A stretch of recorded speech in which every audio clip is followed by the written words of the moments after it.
दोस्तों, कैप्टन पवन कुमार और उनके साथी बिल्डिंग की तरफ बढ़ते हैं। उन्होंने सीआरपीएफ और आरआर के जवानों से सामने से कवर फायर मांगा और वो रेंगते हुए बिल्डिंग के पीछे से बिल्डिंग के अंदर घुसे। जैसे ही वो अंदर घुसे, सामने से जाने का तो कोई ऑप्शन ही नहीं था उनके पास, क्योंकि सामने से अगर वो जाते तो टेररिस्ट उनको देख लेते और वहीं पर ऑपरेशन जो था अबॉर्ट हो जाता। उन्होंने चुना इमरजेंसी स्टेयर्स।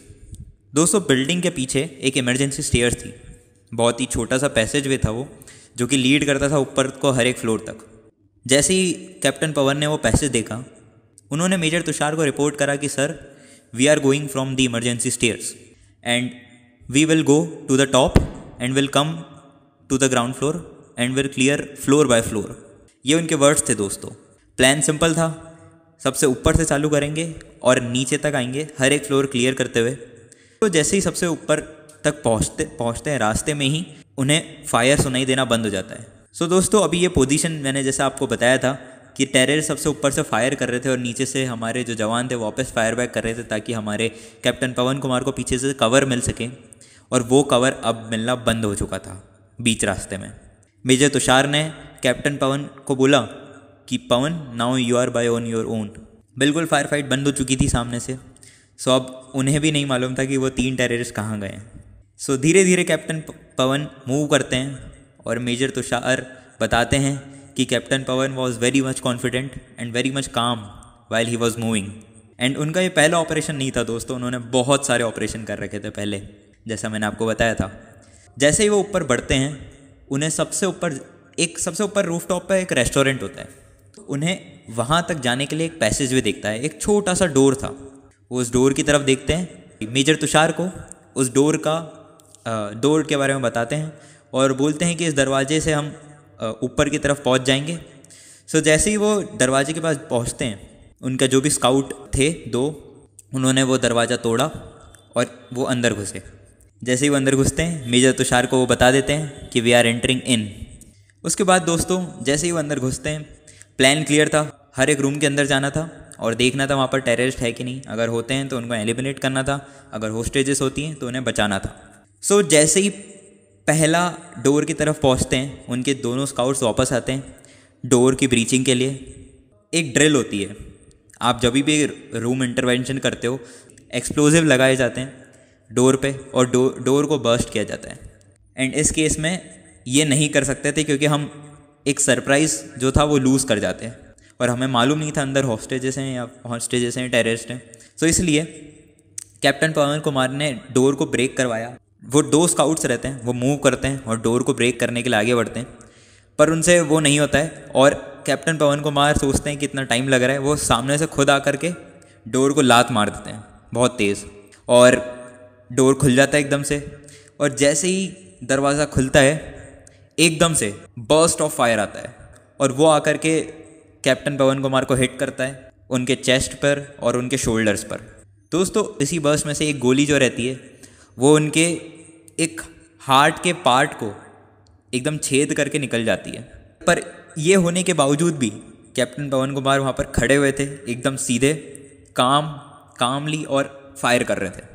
और इतने में उन्होंने रेडी कर लिए थे, वो खुद भी रेडी हो चुके थे कॉम्बैट गियर के साथ, और अपने और 5 जवान उन्होंने रेडी रखे थे स्टैंड बाय पर कि अब वो भी मूव करेंगे जैसे ही कैप्टन पवन कुमार उन्हें कुछ संदेश देते हैं।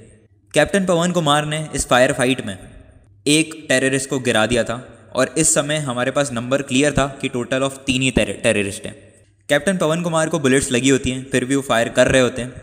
और दोस्तों, ये डिस्टेंस करीबन 2 मीटर का रहता है। इतनी पास का कॉम्बैट हो रहा रहता है, सिर्फ 2 मीटर, बहुत ही क्लोज कॉम्बैट। और कैप्टन पवन कुमार एक टेररिस्ट को मार गिराते हैं और 2 टेररिस्ट जो रहते हैं वो पीछे के एक कमरे में भाग जाते हैं। पीछे एक और पैसेज वे, एक और कमरा था, वो उसके अंदर भाग जाते हैं। कैप्टन पवन कुमार गोली लगने के बावजूद भी आगे बढ़ते हैं और जा करके कमरे में फायर करते हैं। इतने में पूरा डार्क रूम था दोस्तों। कैप्टन पवन कुमार ने अपना नाइट विजन गियर पहन रखा था। फिर वो आगे बढ़ते हैं और वहाँ से एकदम से वापस फायर आता है। उसमें से एक 2 गोली वापस आकर के पवन कुमार को हिट करती है एंड कैप्टन पवन कुमार वहीं पर गिर जाते हैं। उनके पीछे से स्काउट्स आते हैं और वो फायर करते हैं अंदर, और मेजर तुषार तक ये संदेश पहुंचता है कि कैप्टन पवन कुमार गिर चुके हैं। सो मेजर तुषार ऑर्डर देते हैं कि कैप्टन पवन कुमार को बाहर लेके आया जाए, रेस्क्यू किया जाए उन्हें। कैप्टन पवन कुमार को 2 स्काउट नीचे लेके आते हैं और जैसे ही वो ग्राउंड फ्लोर तक लाते हैं, मेजर तुषार उधर से एडवांस कर चुके होते हैं और वो कैप्टन पवन से मिलते हैं ग्राउंड फ्लोर पर और पूरी जो भी इन्फॉर्मेशन रहती है वो पूछने की कोशिश करते हैं। और कैप्टन पवन कुमार उन्हें बोलते हैं कि सर ऊपर बंदे हैं और बंदे हैं, आप जाइए जल्दी से।